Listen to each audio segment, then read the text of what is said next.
Most people just pass Casa Grande on I-10 between Phoenix and Tucson, but we found ancient ruins, glowing neon history, and some real desert charm. We weren't sure what to expect from this small desert town, but what we found is a hidden gem, full of surprise and wonder as you round each corner.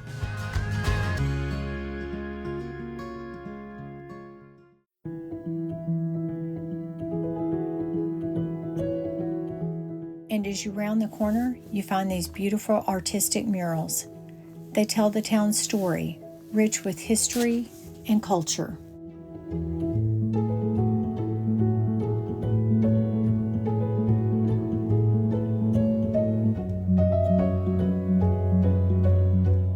Totally unexpected find, but what a way to keep history around.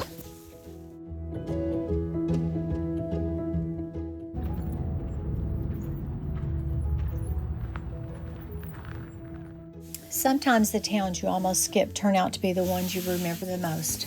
This quiet desert town has tons of shops along the main street, lots of history and culture, and even a theater with productions. So check the community calendar to see what's available when you stop in these towns. You may be surprised.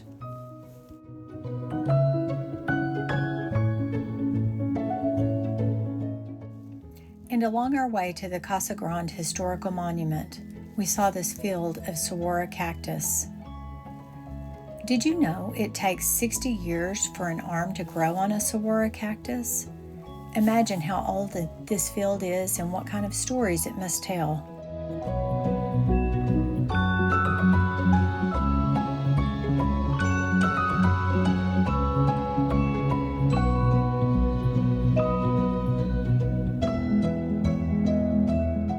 The area is a rich hub of farming, ranching, and dairy farms.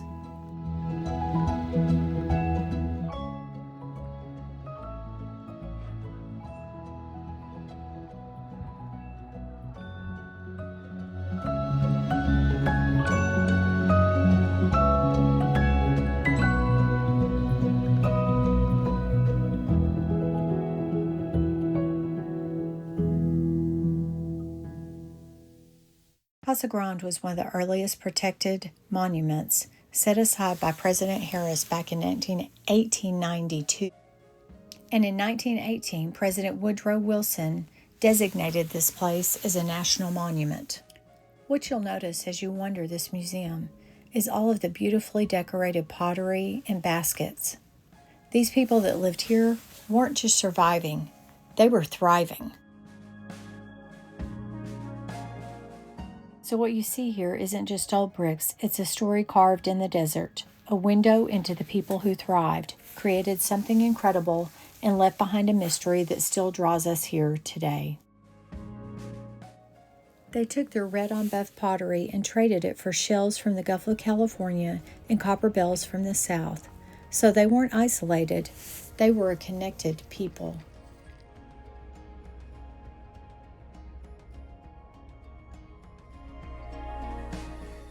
The Hohokam weren't nomads. They were farmers and engineers right here in the desert. They figured out how to take water from the Gila River, move it through canals, and grow corn, beans, squash, even cotton out here in the Sonoran Desert.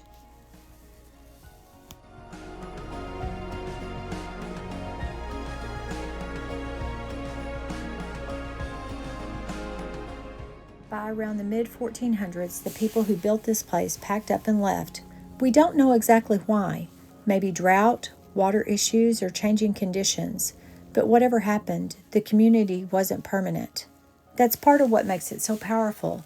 It's still standing after nearly 1,000 years, even though the people moved on long ago. The hole on the left. March 21st, 22nd, the sun would set over the mountains, and you see a golden glow on the wall. June 21st, 22nd, sunset in the mountains, a golden glow through the hole. Sunset, September 21st, 22nd, a golden glow on the wall. I'm not sure what that means to you, but I've had some time to think about it and read about it. I'm guessing March 21st and 22nd, the person who managed all this said, hey, it's time to plant crops. June 21st, June 22nd, hey, it's time to uproot 20, 30 people and make the trek down to Saguaro National Park and harvest the saguaro fruit. September 21st, 22nd, oh, our calendar says, with the golden glow on the wall, it's time to reap the harvest. But nobody knows for sure, but that's what I like to think. Standing here, you can feel the layers of time, almost like desert itself is whispering history.